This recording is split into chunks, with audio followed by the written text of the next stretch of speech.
Hello friends, જય હિન્દ, જય Bharat. GCRT અને એનસીઆરટીની આ સિરીઝમાં તમારું સ્વાગત છે. આ સિરીઝ તમને આવનારી પોલીસ કોન્સ્ટેબલ અને પીએસઆઈ તેમજ અન્ય ગવર્મેન્ટ એક્ઝામની અંદર ઉપયોગી બને એવા સ્ટેટિક પોઈન્ટની આજે આપણે વાત કરીશું. તો ચાલો મિત્રો શરૂ કરીએ. ધોરણ 6 વિજ્ઞાન અને ટેકનોલોજી, ચેપ્ટર નંબર 1 આહારના ઘટકો એટલે કે કમ્પોનન્ટ્સ ઓફ ફૂડ, એની વાત કરીશું. તો પ્રથમ વાત કરીએ તો ખોરાક આપણને શેમાંથી મળે છે? Give a food.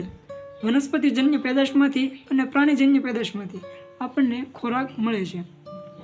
ત્યાર પછી વાત કરીએ મિત્રો તો આપણા શરીરને જે કાંઈ પોષક દ્રવ્યોની જરૂર પડે છે તેવા આપણા આહારના અંદર કયા કયા મુખ્ય પોષક ઘટકો એટલે કે દ્રવ્યો હોય છે, જેની અંદર કાર્બોહાઈડ્રેટ છે, પ્રોટીન છે, ચરબી છે, વિટામિન્સ છે, ખનિજ દ્રવ્યો છે, પાણી છે, વૃક્ષાંશ એટલે કે રેસાઓ છે.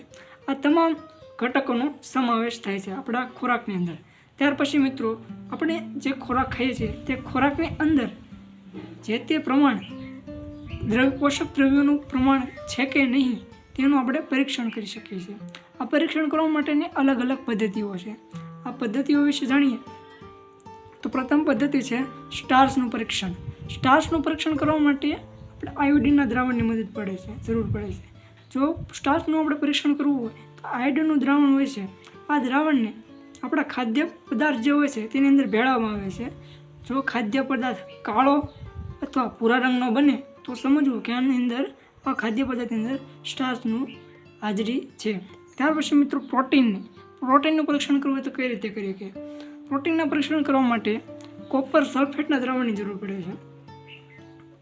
આ કોપર સલ્ફેટના દ્રાવણને ખાદ્ય પદાર્થની અંદર ભેળવવામાં આવે છે. જો ખાદ્ય પદાર્થ જાંબલી રંગનો બને તો સમજવું કે મિત્રો આ ખાદ્ય પદાર્થની અંદર પ્રોટીનની હાજરી છે. ત્યાર પછી મિત્રો આપણે ચરબીની વાત કરીએ તો કોઈ પદાર્થની અંદર ચરબીની હાજરી છે કે નહીં તે જાણવા માટે આપણે મિત્રો એક પ્રવૃત્તિ છે, પ્રવૃત્તિની મદદથી કરી શકીએ છીએ. આ પ્રવૃત્તિની વાત કરીએ તો આપણે કાગળ લેવાનો છે. કાગળની અંદર જે તે ખાદ્ય ખોરાક હોય તેમને મૂકી દેવાનો અને થોડા ટાઈમ રાહ દેવા. ત્યાર પછી જોઈએ તો આ કાગળ ઉપર આપણને ડાઘા જોવા મળશે, તેલી ડાઘાઓ. તો સમજવું કે મિત્રો આ પદાર્થની અંદર સ્ટાર્ચ એટલે કે લિપિડનું હાજરી છે. ત્યાર પછી મિત્રો આપણા શરીરને વૃદ્ધિ એટલે સમારકામ માટે જરૂરી એવા પોષક દ્રવ્યોની વાત કરીએ તો પ્રોટીન છે. આપણા શરીરની વૃદ્ધિ અને સમારકામ માટે જરૂરી એવું પોષક દ્રવ્ય પ્રોટીન છે. પ્રોટીનયુક્ત આપણે ખોરાક ખાઈએ તો આપણે શરીરવર્ધક કહેવામાં આવે છે, પ્રોટીનયુક્ત ખોરાક. ત્યાર પછીના ટોપિકની વાત કરીએ મિત્રો તો શરીરમાં રોગો સામે આપણને જે કંઈ શરીરમાં રોગો થાય છે એ શરીરની અંદર જે રોગો થાય છે એ રોગોની સામે રક્ષણ કોણ આપે છે આપણને? એવું કયું ખનિજ દ્રવ્યો કે ઘટક છે કે જેની મદદથી આપણે શરીરની સામે ટકી શકીએ છીએ, આપણને રક્ષણ મળે છે? તો એવું મિત્રો વિટામિન છે. ત્યાર પછી મિત્રો આપણે વાત કરીએ તો આપણા શરીરને જરૂરી એવા ઘટકો કયા કયા? આપણા શરીરની અંદર જે આપણે જોઈએ તેવા જરૂરી ઘટકો કયા કયા? તો એમની વાત કરીએ મિત્રો તો તેની અંદર એક છે પોષક દ્રવ્યો છે એટલે પોષક ઘટકો છે, પાણી છે અને પાચક રેસાઓ છે એટલે કે વૃક્ષાંશો છે. આ પાચક રેસાઓનું કામ આપણા શરીરની અંદર એવું છે કે અપચિત જે ખોરાક હોય છે તેને બહાર કાઢવામાં મદદ કરે છે. અને આ પાચક રેસાઓ આપણને વનસ્પતિજન્ય પેદાશો હોય તેમાંથી પૂર્તિ થાય છે. જેમ કે કોઈ ફળો છે, કોઈ કઠોળ છે, એવા લીલા વનસ્પતિ છે એની અંદર આવા રેસાનું પ્રમાણ વધારે જોવા મળે છે. ત્યાર પછી મિત્રો વાત કરીએ તો ખોરાક હોય આપણે જે તે ખોરાક ખાઈએ છીએ આ ખોરાકને રાંધવાથી કયું વિટામિન નષ્ટ થાય છે? તો આમાં મિત્રો વિટામિન સી આવશે. વિટામિન સી છે એ નષ્ટ થાય ખોરાકને રાંધવાથી. ત્યાર પછી વાત કરીએ મિત્રો તો ખોરાકમાં વધુ માત્રામાં ચરબીનો ઉપયોગ આપણે કરવામાં આવે તો એ મેદસ્વીતાનું કારણ બને છે, ચરબી જેવું, એટલે ટૂંકમાં આપણું શરીર વધે એવું થાય.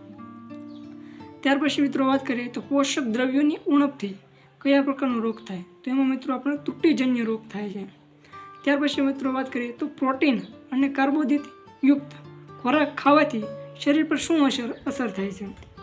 જો મિત્રો પ્રોટીનયુક્ત અને કાર્બોદિતયુક્ત ખોરાક ખાવામાં આવે તો આપણા શરીરનો વિકાસ છે અટકી જાય છે. ખોરાકની અંદર જે અલગ અલગ પ્રકારના જે ઘટકો દ્રવ્યો રહેલા છે તેમાં દ્રવ્યોની અંદર આપણે જો વિટામિન્સની વાત કરીએ તો વિટામિન્સની શોધ કાસિમીર ફંક દ્વારા કરવામાં આવી હતી વર્ષ 1911ની અંદર. ત્યારબાદ મિત્રો વાત કરીએ તો વિટામિન્સ એ એક કાર્બનિક સંયોજન છે અને આ વિટામિન્સ છે જે દેહધાર્મિક ક્રિયા માટે જરૂરી છે અને આપણા શરીરની સામે આપણને રક્ષણ આપે છે. વિટામિન છે મુખ્યત્વે આપણને બે પ્રકારના જોવા મળે છે. એક છે ચરબી દ્રાવ્ય અને એક છે આપણે જળ દ્રાવ્ય.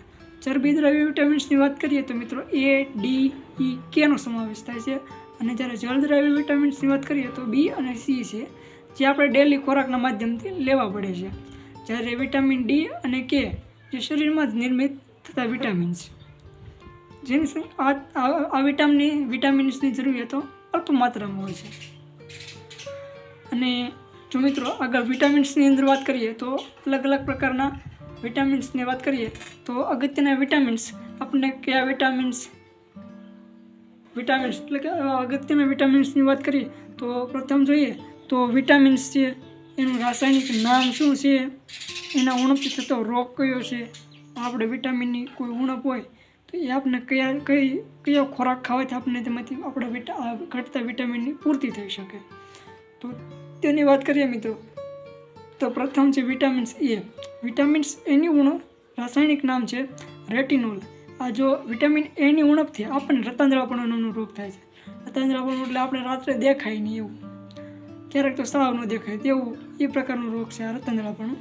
અને જો આપણે મિત્રો વિટામિન્સ એની ઉણપ સર્જાતી હોય તો આપણને એનો પ્રાપ્ય સ્ત્રોત તરીકે જોઈએ તો દૂધ છે, ગાજર છે, પાલક છે, એમાંથી આપણને આ વિટામિન્સની પૂર્તિ થાય છે. પછી વિટામિન્સ બીની વાત કરીએ.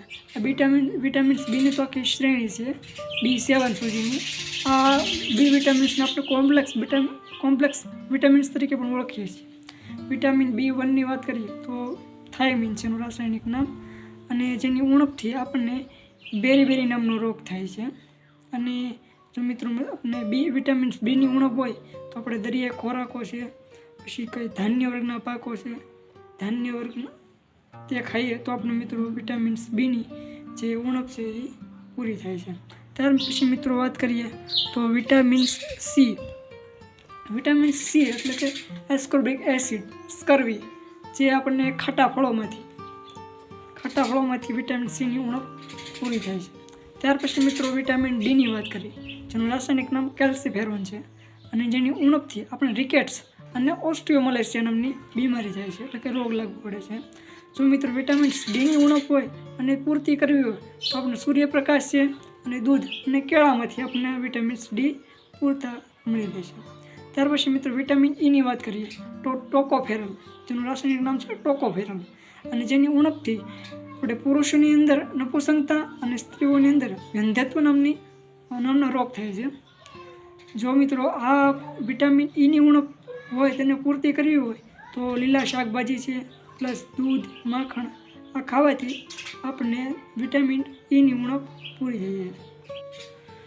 ત્યાર પછીનું વિટામિન્સ કે ફિલોક્વિનોન, જે લોહીના જામવું એ નામની બીમારી છે, એટલે કે આપણે કોઈ નાનો મોટો ઘાવ વાગ્યો હોય તેમાંથી સતત લોહીનું વહન થયા કરે છે, લોહી જામવાની ક્રિયા બંધ થતી નથી.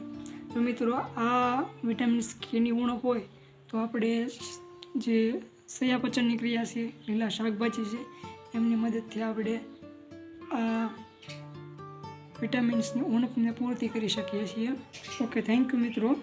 જો મિત્રો તમને મારો આ વિડીયો પસંદ આવ્યો હોય તો મારા આ વિડીયોને લાઈક કરો, શેર કરો, સબસ્ક્રાઈબ કરો અને જો તમે મારી ચેનલ ઉપર નવા આવ્યા હો તો ચેનલને સબસ્ક્રાઈબ કરો અને બાજુમાં રહેલ બેલ આઇકનને દબાવી દો જેથી કરીને તમને મારા આવનારા તમામ વિડીયોઝ મળતા રહે.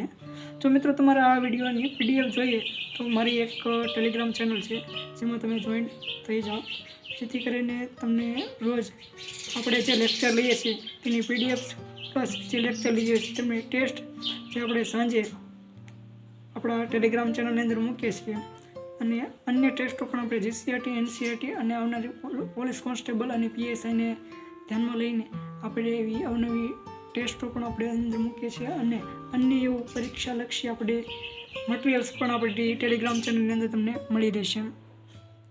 તો મિત્રો તમે મારી આ ચેનલની અંદર જોઈન્ટ થઈ શકો છો. આ ચેનલની લિંક તમને નીચે ડિસ્ક્રિપ્શનમાં મળી રહેશે. ઓકે, થેન્ક યુ મિત્રો.